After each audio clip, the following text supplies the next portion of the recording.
भारतीय धर्मों में जब किसी मूर्ति की प्राण प्रतिष्ठा की जाती है, तब मंत्र द्वारा उस देवी या देवता का आवाहन किया जाता है कि वे उस मूर्ति में प्रतिष्ठित अर्थात विराजमान हों।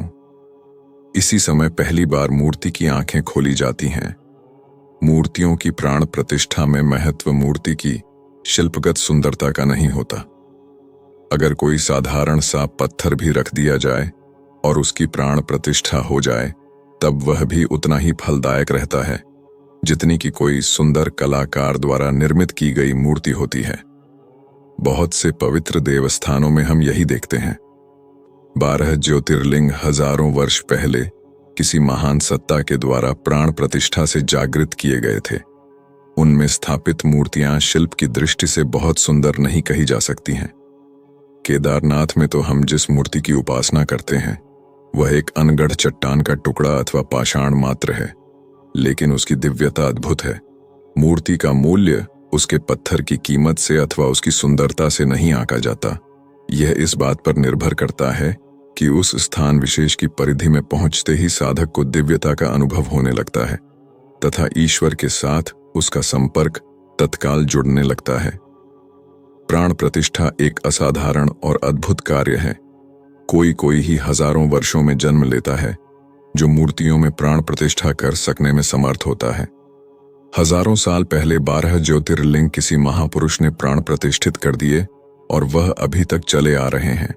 धर्माचार्यों के अनुसार प्राण प्रतिष्ठा में शामिल चरणों की संख्या समारोह की भव्यता और दिव्यता पर निर्भर करती है।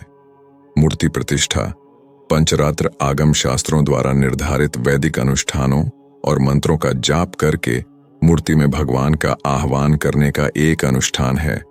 वैसे प्राण प्रतिष्ठा में कर्मकुटीर, जलाधिवास, धन्यधिवास, घृतधिवास, स्नैपन, नेत्र अनावरण, षोडशोपचार पूजा और प्राण प्रतिष्ठा संस्कार का पालन किया जाता है।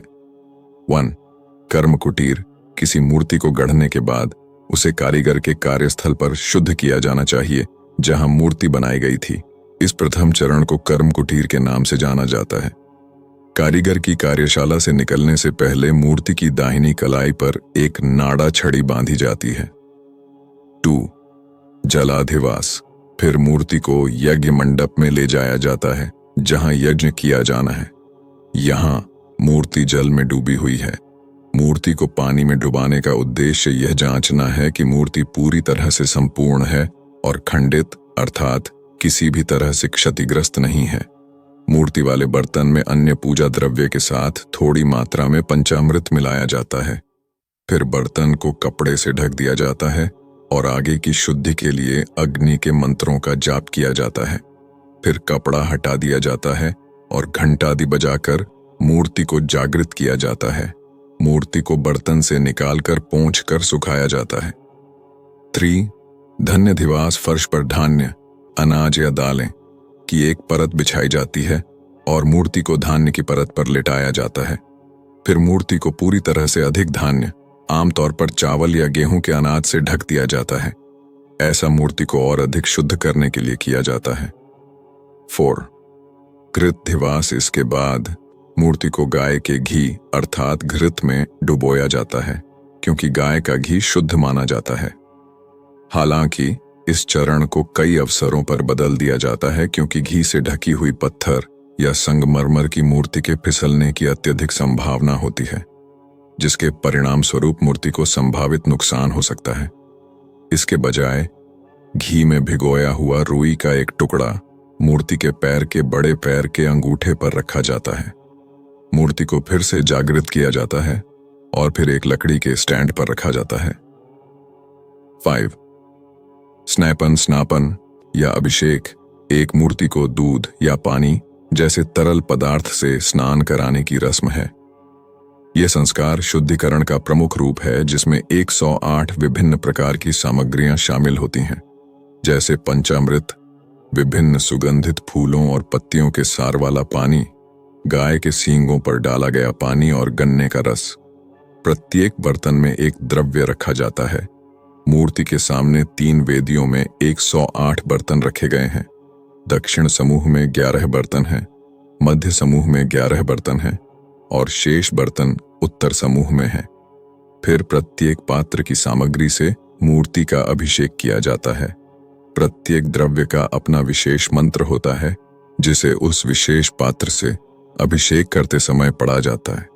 शुद्ध पदार्थों का इतना व्यापक वर्गीकरण मूर्ति की अपार शक्ति और पवित्रता को प्रस्तुत करता है। 6. नेत्र अनावरण। मूर्ति को गढ़ने वाला कारीगर मूर्ति के पीछे खड़ा होता है और मूर्ति के चेहरे के सामने एक दर्पण रखता है। मूर्ति की आंखों को प्रोक्ष रूप से देखकर दर्पण के माध्यम से प्रतिबिंबित करके वह सोने की शलाका अर्थात सुई के साथ घी और शहद की परत को हटा देता है। इसे नेत्र अनवरण संस्कार के रूप में जाना जाता है। दर्पण का उपयोग करने का कारण यह है कि एक बार जब मूर्ति की आंखें खुल जाती हैं तो उसकी पहली बेहद शक्तिशाली दृष्टि किसी इंसान पर नहीं पड़नी चाहिए। इसके बजाय मूर्ति को नेत्र अनुवरण अनुष्ठान से पहले ही उसके सामने रखा हुआ भोजन अर्पित किया जाता है। 7. षोडशोपचार पूजा। मूर्ति को पहुंचने के बाद उसे एक रात के आराम के लिए भोजन और पानी के एक बर्तन के साथ एक नए गद्दे पर लिटा दिया जाता है। नींद के लिए निद्रा देवी, नींद की देवी का आह्वान मंत्रों से आह्वान किया जाता है।